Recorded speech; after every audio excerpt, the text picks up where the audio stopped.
प्रथम पठन प्रवक्ता जिशायଙ୍କ ग्रंथरु पाठ 7 अध्याय 10 रु 14 पद पर्यंत। देख जड़े कुमारी गर्भवती हेबे। जिशाय पुनश्च आहाजंकु कहिले, पाताल को गभीरतर किंबा स्वर्गरु उच्चतर हेउ एपरि निदर्शनटीए तुम प्रभु परमेश्वर ठारू भिक्षा कर। आहाज किंतु उत्तर कले, मु ताहा कदापि करिबि नाही। जिशाय तेबे कहिले, सुन हे दाऊद संतान, मनुष्य को अतिष्ठ करिबा कम कथा भाबी तुमे मोर परमेश्वर को अतिष्ठ करिबाकू जाउछ। तथापि प्रभु स्वयं तुमको गोटे चिन्ह देबे। देख जड़े कुमारी गर्भवती होई पुत्रटीए प्रसव करिबे एवं तांको इमानुएल नाम देबे, जेउ नामर अर्थ प्रभु आमर सहवर्ती। यह ईश्वरंकर वाक्य। ईश्वरंकर धन्यवाद। द्वितीय पठन हिब्रू मंडली प्रति लिखित पत्र पाठ 10 अध्याय 4 रु 10 पद पर्यंत। धर्मशास्त्रे लिखित प्रकारे, हे प्रभु देख मु तुम इच्छा पालन करिबाकू आगत।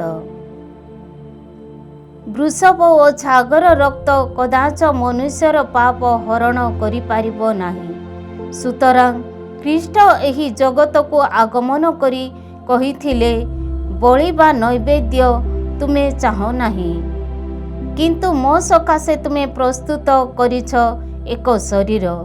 तुमे होमरे किंबा प्रायश्चित बलिदान रे संतुष्ट नुह। एणु मु कहिली, हे प्रभु देख तुमर इच्छा पालन करिबाकू प्रस्तुत। जेपरि मोर विषय शास्त्र रे लेखा अछि, तुमे माने लक्ष्य कर। जदि उपरोक्त विषय गुड़िक मोसांक व्यवस्था अनुसार करा जाइथिला, जीसु कहिले, व्यवस्था जहा उत्सर्ग करिबाकू कहे ताहा तुमे चाह नाही, अर्थात बलि बा नैवेद्य तुमे चाह नाही, होम किंबा प्रायश्चित बलिदान रे तुमे संतुष्ट नुह। हे प्रभु देख मु तुमर इच्छा पालन करिबाकू प्रस्तुत। एही रूपे से प्रथम बलिदान रीति बातिल करी द्वितीय रीति प्रतिष्ठा कले। जीसु ख्रीष्ट निज शरीर को थरे मात्र बलि रूपे उत्सर्ग करिबा द्वारा आमे समस्ते पापरु मुक्त होई शुद्धपूत होइअछु। यह ही थिला परमेश्वरंकर इच्छा। यह ईश्वरंकर वाक्य। ईश्वरंकर धन्यवाद। साधु लुकंक लिखित सुसमाचार पाठ अध्याय 1 पद संख्या 26 रु 38। षष्ठ मासरे ईश्वर गाब्रिएल दूतंकु गालिली प्रदेशर नाजारेत सहरर जड़े कुमारी निकटकू प्रेरण कले।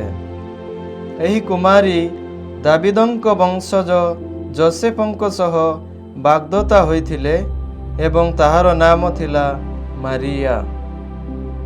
दूत तांको निकटकू आसी कहिले, नमस्ते अनुग्रह पूर्णा, प्रभु तुम संगरे। यह शुणी मारिया विस्मित हेले एवं भाबिबाकू लागिले जे यह की प्रकार संबोधन। दूत तांको कहिले, मारिया भय कर नाही, कारण तुमे ईश्वरंक अनुग्रह पात्री। तुमे गर्भवती होई एक पुत्र प्रसव करिब एवं तांको नाम देव जीसु। से महान होई परात्परंक पुत्र बोली ख्यात हेबे एवं प्रभु ईश्वर ताहांको पितृपुरुष दाविदंक सिंहासन प्रदान करिबे। से जाकबंक वंश उपरे जुगे जुगे राजत्व करिबे एवं तांको राजत्वर शेष हेबो नाही। मारिया दूतंको पचारिले, किंतु एहा किपरि संभव, मुझे कुमारी। देवदूत कहिले, पवित्र आत्मा तुमठारे अधिष्ठान करिबे एवं परात्परंक शक्ति तुमको आच्छादन करिब। ତେଣୁ ଯେଉଁ ଶିଶୁ ତୁମଠାରୁ ଜାତ ହେବେ ସେ ପବିତ୍ର ହେବେ ଏବଂ ଈଶ୍ୱରଙ୍କ ପୁତ୍ର ବୋଲି ଖ୍ୟାତ ହେବେ। ଦେଖ, ତୁମର ଆତ୍ମୀୟା ଏଲିଜାବେଥ ବୃଦ୍ଧାବସ୍ଥାରେ ଏକ ପୁତ୍ର ଲାଭ କରିବାକୁ ଯାଉଛନ୍ତି ଏବଂ ବନ୍ଧ୍ୟା ହୋଇ ମଧ୍ୟ ଏବେ ତାଙ୍କର ଗର୍ଭଧାରଣର 6ଠ ମାସ ଚାଲୁଛି।